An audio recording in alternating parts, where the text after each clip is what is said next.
Bonjour chers camarades boursicoteurs, j'espère que vous allez bien. Aujourd'hui avait lieu un événement que nous attendions tous, soit la conférence de presse de Jérôme Powell annonçant la conclusion de la plus récente rencontre du FOMC. Dans cette vidéo, je vous résume ce qui a été dit et quelles en sont, selon moi, les implications sur l'économie et les marchés financiers. Mais avant de commencer, je dois vous parler du commanditaire de cette vidéo, Terrien CPA. En 2022, il est temps de bien s'organiser et de s'entourer au niveau comptable, financier et fiscal. Terrien CPA est au service des PME depuis plus de 30 ans et peut vous aider à optimiser la comptabilité, la fiscalité et la situation financière de votre entreprise. Ils aident les entreprises dans leur tenue de livre avec la production de leur état financier, leur planification fiscale et leur demande de crédit d'impôt. Terrien CPA sont en quelque sorte les partenaires financiers de leurs clients. De plus, ils sont heureux de vous présenter leur podcast Les Éconos qui est disponible sur YouTube et sur toutes les plateformes audio.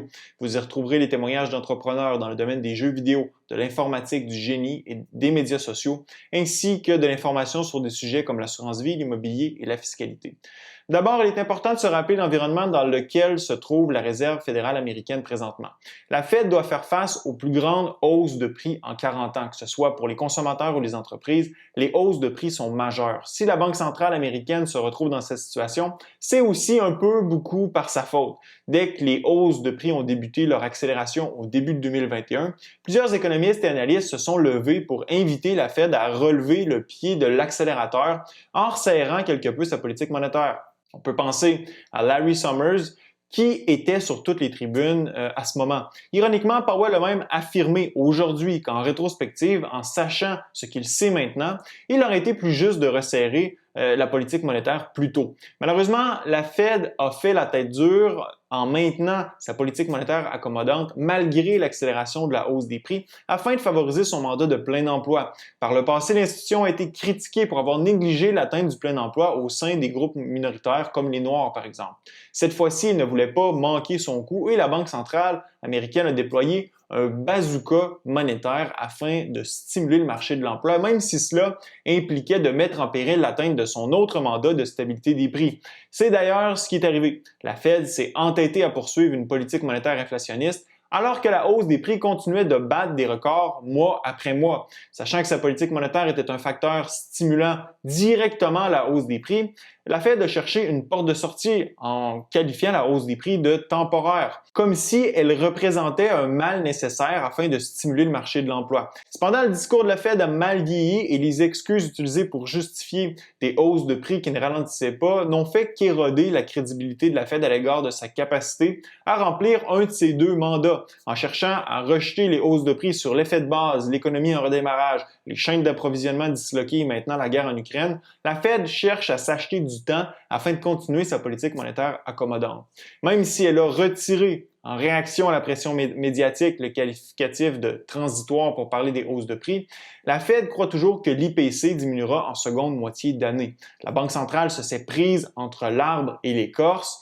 Il n'y a que de douloureux dilemmes devant elle. En combattant l'inflation par des hausses rapides de taux d'intérêt, elle risque de plonger l'économie en récession et de ruiner le travail de redressement réalisé du côté du marché de l'emploi.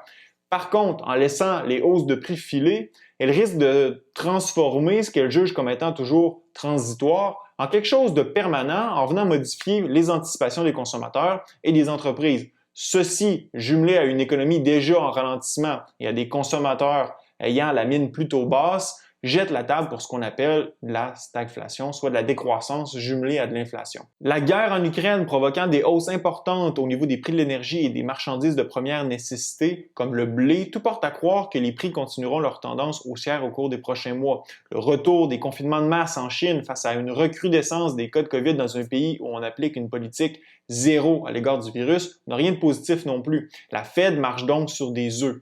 Qu'a donc décidé de faire la Fed face à tout ça? Tel que j'anticipais, la Fed a haussé les taux d'intérêt de 25 points de base ou d'un quart de pourcent, ce qui relève les taux aux États-Unis à 0,5 %.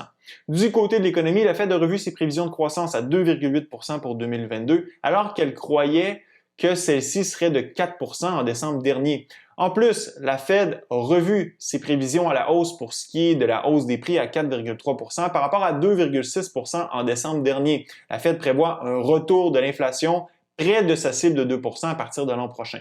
Pour ce qui est de l'emploi, elle anticipe un taux de chômage stable autour de 3,5 %. La tendance qui se décide n'est pas très positive. Une baisse de la croissance et une hausse de l'inflation ne représentent pas une combinaison particulièrement gagnante pour l'économie américaine.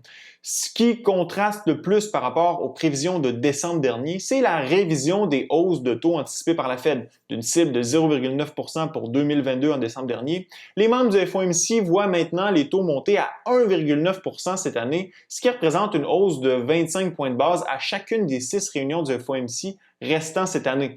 Pour l'an prochain, les membres du FOMC anticipent des taux d'intérêt à 2,8 % alors que la prévision précédente se situait à 1,6 %. Le fait que les prévisions de taux pour 2023 et 2024 soient plus élevées que la cible long terme de la Fed affiche que la Fed a une certaine volonté de répondre aux hausses de prix dans l'économie. Ça indique aussi qu'un ralentissement économique est à prévoir du fait de ce resserrement monétaire et que la Fed aura à y répondre éventuellement.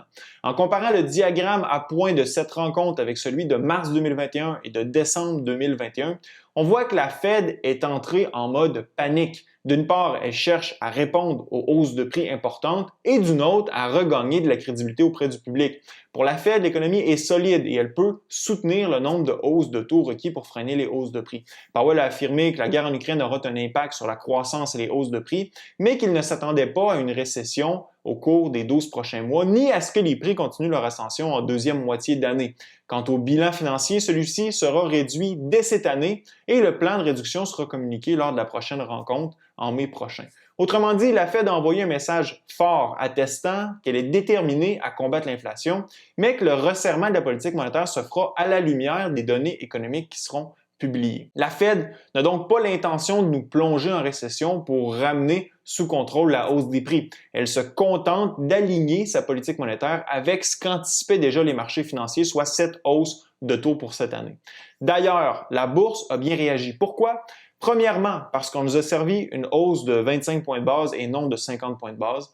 Deuxièmement, parce que le plan de resserrement monétaire de la Fed est aligné avec les anticipations du marché.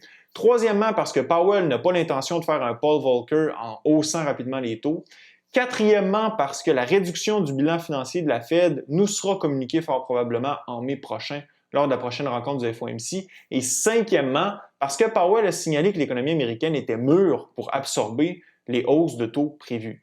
Le S&P 500 a fini la journée en hausse de 2,24 % et se retrouve relativement en bonne posture, du moins du côté technique. Nous sommes sortis du canal descendant et si le S&P 500 rebondit sur la ligne de résistance supérieure pour en faire un support, une belle reprise pourrait s'en suivre. Cependant, entre vous et moi, il y a ce que dit la Fed, ce que fait la Fed et la réalité. Je maintiens toujours l'opinion que la Fed ne peut se permettre de combattre les hausses de prix. Elle peut affirmer être en mesure de le faire, ce qui est techniquement vrai, mais elle n'a pas les moyens de ses ambitions. Les conséquences économiques et financières seraient trop importantes. Le niveau de dette dans l'économie rend toute tentative de régularisation de la politique monétaire quasiment impossible.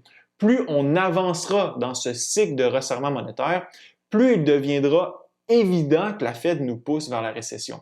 L'économie dans son état actuel est comme un héroïnomane et le sevrage que la Fed tente de lui imposer pourrait la tuer.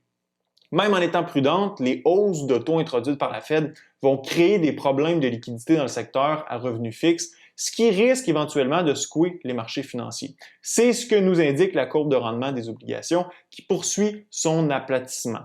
Je nous souhaite tout de même un beau rebond en bourse en raison d'une Fed qui reste malgré tout accommodante dans son resserrement monétaire. Si c'est pour se produire, j'en profiterai pour alléger mon portefeuille en vue de me préparer pour le revirement à venir sur les marchés au cours des prochains mois. Enfin, laissez-moi savoir dans la zone commentaire si vous pensez que la Fed réussira à réaliser son plan de resserrement monétaire tout en douceur. Ce fut un plaisir d'être avec vous. À la prochaine.